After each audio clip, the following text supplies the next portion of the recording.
పొలం పని చేస్తున్న అనామిక దగ్గరికి రమేష్ వచ్చాడు.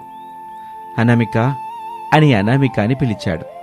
అనామిక రమేష్ని చూసి భయపడి చుట్టూ చూసింది. కొంచెం దూరంలో మరొక పొలంలో పనిచేస్తున్న తన తండ్రి రాజయ్య కనిపించాడు. అనామిక భయాన్ని రమేష్ గ్రహించాడు. భయపడిక అనామిక, నేను నిన్నేమీ అనను, మీతో మాట్లాడాలని వచ్చాను. వెళ్ళిపోండి, ఎవరైనా చూస్తే బాగుండదు. అది కాదనామిక, నేను చెప్పేది విను. ఇక్కడ ఏం చెప్పినా నేను వినను. ఇక్కడి నుంచి వెళ్ళిపోతారా, లేదంటే గట్టిగా అరిచి అందరినీ పిలవమంటారా? చెప్పండి అని అనామిక బెదిరించింది. రమేష్ కూడా భయపడ్డాడు. ఒకే ఒక్క మాట చెప్పి వెళ్ళిపోతాను అనామిక, నువ్వంటే నాకు చాలా ఇష్టం, నేను నిన్ను పెళ్లి చేసుకోవాలి అనుకుంటున్నాను. అనామిక కన్నీళ్లు పెట్టుకుంది. అది చూసి రమేష్ కంగారు పడ్డాడు. మరొక మాట మాట్లాడకుండా అక్కడి నుంచి పరిగెత్తాడు. అనామిక మౌనంగా పొలం పనులు చేసుకుంటూ ఉంటుంది. శారద హాల్లోకి వచ్చింది. యావయ్యా, ఈరోజు తమరా గది నుండి వస్తారా, లేదంటే నేనే వీళ్ళ అమ్మాయిని చూసిరానా అని కేకేసింది శారద. అప్పుడే ప్రసాదు శారద దగ్గరికి వచ్చాడు. అబ్బా, ఏంటి శారద, నువ్వు బయటికి వెళ్ళేటప్పుడు కూడా మంచిగా అందంగా తయారవ్వనివ్వవు. చాలే సంబరం, పదండి, మళ్ళీ అమ్మాయి కాలేజీకి వెళ్ళిపోద్ది. కొడుకు లేకుండా మనం పెళ్లి చూపులకి వెళ్ళడం ఏంటో నాకేం అర్థం కావటం లేదు శారదా. ముందు పదండి, ఆ తర్వాత అన్నీ అయ్యి అర్థం అవుతాయి గాని. ఇద్దరూ బయటకు వచ్చారు. ఇంటికి తాళం వేసి కారులో బయలుదేరారు. రమేష్ ఆయాసపడుతూ ఒక చెట్టు వద్దకొచ్చాడు. అప్పుడే ఆ చెట్టు దగ్గరికి రంగయ్య అనే రైతు అన్నం డబ్బా పట్టుకుని వచ్చాడు. ఏం బాబు అంతలా ఆయాసపడుతున్నారు? ఏదైనా ఎద్దు గాని కుక్క గాని వెంటబడిందా బాబు?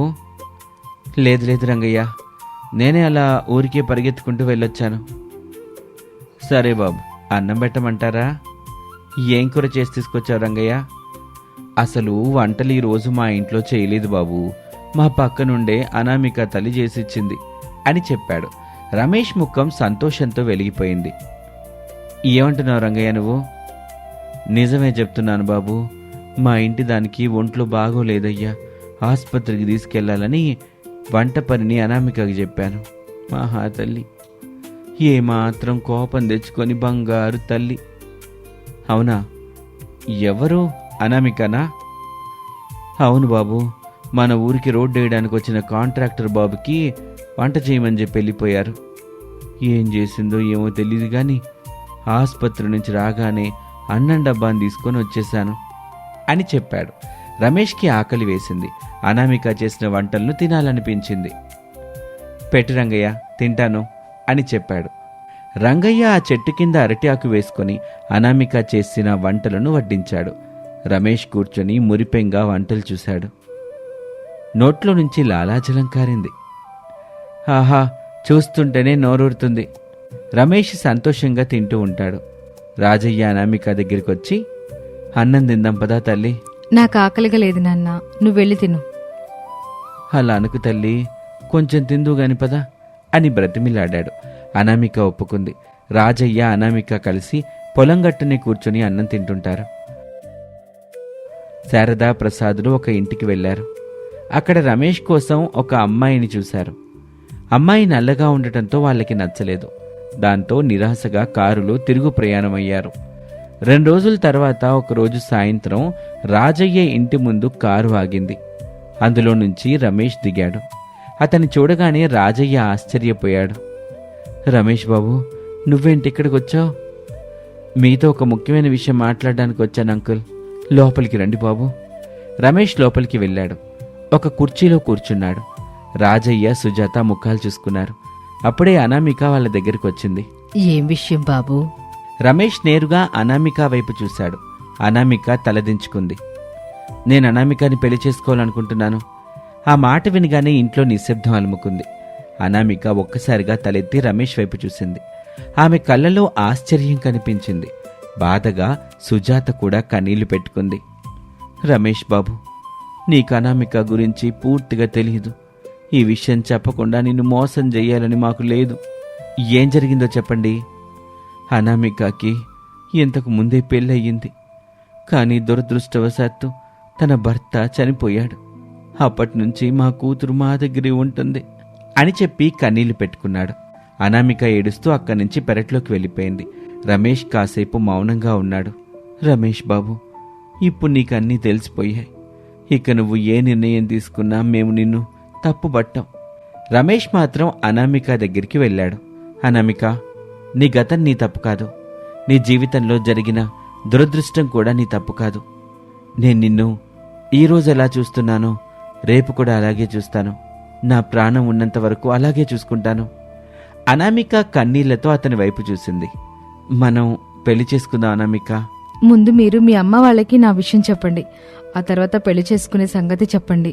వాళ్ళు దానికి ఒప్పుకుంటే వాళ్ళని తీసుకుని మా ఇంటికి రండి. అప్పుడు మా వాళ్ళతో మాట్లాడుదురు గాని. సరే అనామిక, ముందుగా నా తల్లిదండ్రులను ఒప్పిస్తాను. వాళ్ళు మనస్ఫూర్తిగా ఒప్పుకున్న తర్వాతే నిన్ను పెళ్లి చేసుకుంటాను అని చెప్పాడు. వాళ్ళకి కొంచెం దూరంలో ఉన్న సుజాత ఆ మాటలు వినింది. వాళ్ళ దగ్గరికి వచ్చింది. బాబు, నువ్వు ఎంత పెద్ద మనసుతో ఆలోచిస్తున్నావంటే మా అనామిక అదృష్టవంతురాలు అని చెప్పింది సుజాత. రమేష్ వెంటనే కారులో తన ఇంటికి బయలుదేరాడు.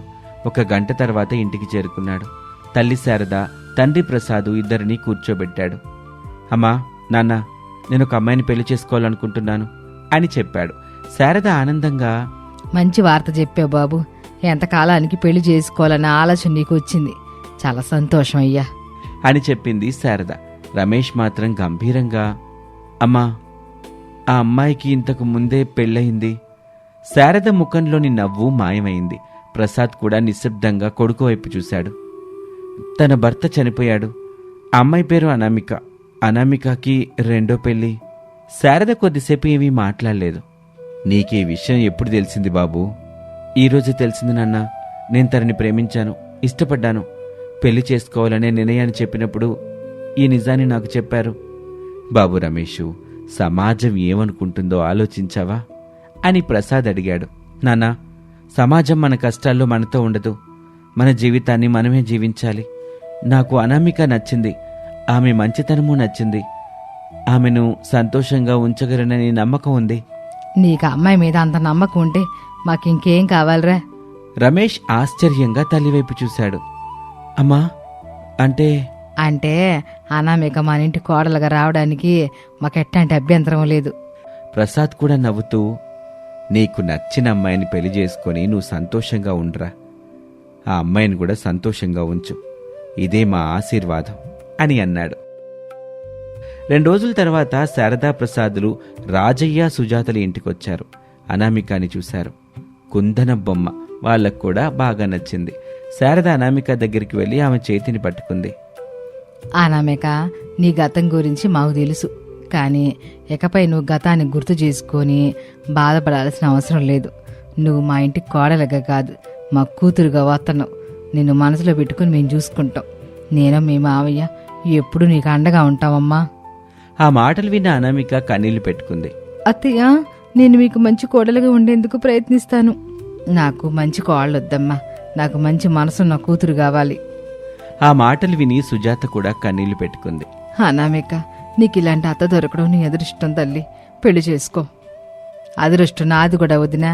ఇంత మంచి అమ్మాయిని కోడలుగా పొందుతున్నాను కదా అని శారద నవ్వుతూ చెప్పింది. కొన్ని రోజుల తర్వాత రమేష్ అనామికల పెళ్లి సాదాసీదాగా కానీ అందంగా ఆనందంగా జరిగింది. పెళ్లి తర్వాత అనామిక శారదా ప్రసాద్ల ఇంట్లో అడుగుపెట్టింది. అనామిక కళ్ళల్లో కన్నీళ్లు వచ్చాయి. శారద గమనించి, యావెందు కోళ్ళ, ఎందుకు ఏడుతున్నావు అని అడిగింది. ఇది సంతోషం అత్తయ్య. ఇలాంటి రోజు నా జీవితంలో మళ్ళీ వస్తుందని అనుకోలేదు. ఎక నుంచి నీ జీవితంలో ఏడుపు కన్నా నవ్వులు ఎక్కువగా ఉండాలమ్మా. శారద అనామికాని కౌగిలించుకుంది. ఆ రోజు నుంచి శారద అనామికను ఎంతో ప్రేమగా చూసేది. ఇంట్లో ఏ పని చేయనిచ్చేది కాదు. నువ్వు కొత్తగా వచ్చావు కదా, ముందు విశ్రాంతి తీసుకో, పనులని నేను చూసుకుంటాలే అని చెప్పేది. ఓ రోజు అనామిక వంటగదిలో పనిచేస్తుంటే శారద అక్కడికి వచ్చి, కోళ్ళ, అంతా నువ్వు చేయాల్సిన అవసరం లేదు. నేను కూడా సహాయం చేస్తాను. వెళ్ళి కాసేపు రెస్ట్ తీసుకో. అత్తయ్య, నేను కూడా ఇంటి బాధ్యతలు చూసుకోవాలి కదా. ఇలా ప్రతిసారి అడ్డుపడితే మరి నాకెప్పుడు తెలుస్తుంది బాధ్యత? బాధ్యతలు చూసుకోవడం అంటే నీ మీద భారం వేసుకోవడం కాదు కోళ్ళ. మనమంతా కలిసి చూసుకోవాలి. అనామికకి అత్తగారి మాటల్లోని ప్రేమ అర్థమైంది. కానీ ఊళ్ళో మాత్రం కొందరు అనామిక 2వ పెళ్లి గురించి మాట్లాడడం మొదలుపెట్టారు. శారద తన కొడుక్కి 2వ పెళ్ళైన అమ్మాయిని ఎందుకు చేసిందోనని కొందరు విమర్శించేవారు. ఆ మాటలు శారద చెవిన పడ్డాయి. వాళ్ల దగ్గరికి శారద వచ్చింది. ఒక అమ్మాయి భర్త చనిపోవడం అని తప్ప ఆమె జీవితానికి రెండో అవకాశం ఇవ్వడం తప్ప. రమేష్కి అనామిక నచ్చింది, మాకు కూడా ఆమె మనసు నచ్చింది, అంతకంటే మాకింకేం కావాలి అని గట్టిగా చెప్పింది. అందరూ మౌనంగా నిలబడ్డారు. మన ఇంట్లోకి వచ్చిన కోడల్ని గతంలో కొలవడం కాదు, ఆ మనతో ఎట్టా జీవిస్తుందో చూడాలి. అనామిక నాకు కోడలు కాదు, నా కూతురు. ఆ మాటలు అనామిక విని కన్నీళ్లతో అత్తగారి దగ్గరికి వచ్చింది. అత్తయ్య, నాకు తల్లి లేదనే బాధ ఉండేది, కానీ ఇప్పుడు ఆ బాధ లేదు. నాకు కూతురు లేదనే బాధ ఉండేదమ్మా, ఇప్పుడు ఆ బాధ కూడా లేదు అని చెప్పింది. రమేష్ దూరంగా నిలబడి ఆ దృశ్యాన్ని చూస్తూ చిరునవ్వు నవ్వాడు. అతను మనసులో ఇలా అనుకున్నాడు, అనామికకు నేను రెండో పెళ్లి చేయలేదు, ఆమెకు నేను రెండో జీవితం ఇచ్చాను, కానీ ఆ జీవితాన్ని అందంగా మార్చేది మాత్రం అమ్మ ప్రేమే అని సంతోషపడ్డాడు. శారద ఇంట్లో అనామిక సంతోషంగా కాపురం చేసుకుంటూ జీవిస్తూ ఉంటుంది. ఇది వాల్టి కథ. మరొక ఆసక్తికర కథలో మళ్ళీ కలుద్దాం. అంతవరకు సెలవు. నమస్తే.